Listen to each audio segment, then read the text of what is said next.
નમસ્કાર મિત્રો અને વડીલો, તમારું બધાનું ગુજરાતી સ્ટોરી ચેનલમાં સ્વાગત કરું છું. જેલમાંથી ભાગેલો ચોર મંદિરમાં પૂજારી પાસે આવ્યો.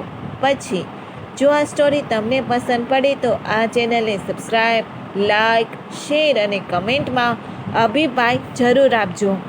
બાજુમાં રહેલ બેલ આઇકનને જરૂર ઓન કરજો, જેથી તમને આવી અવનવી સ્ટોરી સાંભળવા માટે નોટિફિકેશન મળતી રહે. એક વખત એક ગામડામાં એક મંદિર હતું. એ મંદિરનો પૂજારી દરેક સાથે પ્રેમથી વ્યવહાર કરે અને દરેકને માન આપે. જો કોઈ જરૂરિયાતમંદ માણસ તે પૂજારી પાસે જઈને મદદ માટે અરજ કરે તો તે પૂજારી તેની અચૂક મદદ કરતો. એના કારણે જ લોકો પણ પૂજારીની ખૂબ જ ઇજ્જત કરતા હતા. એક દિવસ એક ચોર જેલમાંથી ભાગી ગયો. જેવો જેલમાંથી ભાગ્યો કે રાત થઈ ચૂકી હતી, માટે રાત્રિનો સમય કઈ જગ્યાએ વિતાવો તે વિશે વિચારવા લાગ્યો અને આજુબાજુ જગ્યાઓ જોવા લાગ્યો. પરંતુ ક્યાંય જગ્યા ન મળતા તેને એક માણસને પૂછ્યું કે મારે રાત્રિના સૂવા માટે જગ્યા જોઈએ છે, કાંઈ મદદ કરો. પહેલા માણસે કહ્યું કે અહીં પાસેના એક મંદિરમાં પૂજારી છે. જે પૂજારી દરેકની મદદ કરે છે.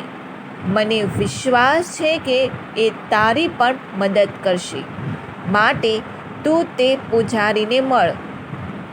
પહેલા માણસે કહ્યા મુજબ ચોર મંદિરમાં ગયો અને મંદિરમાં પૂજારીને મળ્યો તેમજ તેને આખી વાત જણાવી.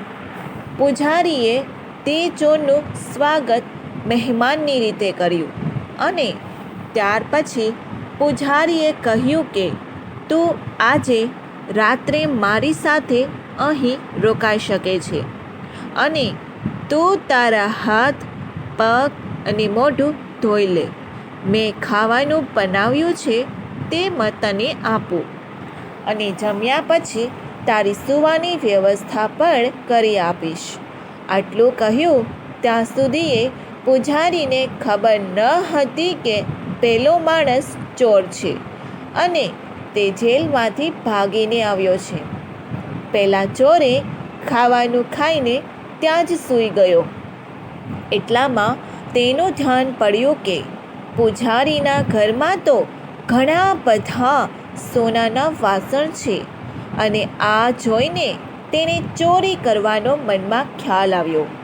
એ ચોર પોતાના મનને રોકી ન શક્યો અને થોડા ઘણા સોનાના વાસણ લઈને ત્યાંથી ભાગી ગયો.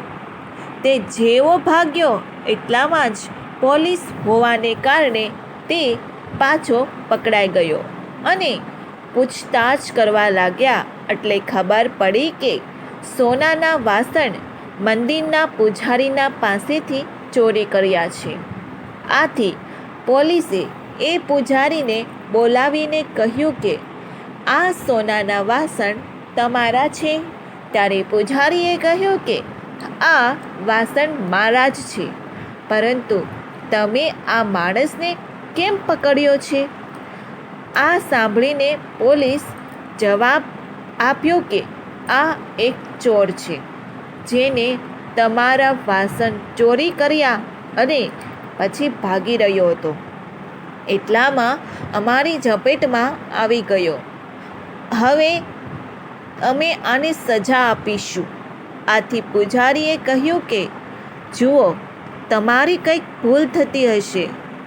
આ માણસ મારો મહેમાન છે અને આ વાસણ તેને ચોરી નથી કર્યા, પરંતુ મેં તેને આ વાસણ ભેટ સ્વરૂપે આપ્યા છે.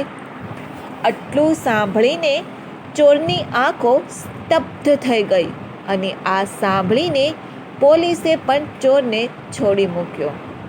આ ઘટના પછી ચોરને ઘણી શરમ આવી રહી હતી, કારણ કે તેને પહેલાં મંદિરોના પૂજારીનો વિશ્વાસ તોડ્યો હતો. ત્યાર પછી આ ચોરે કોઈ દિવસ ચોરી કરી નહીં.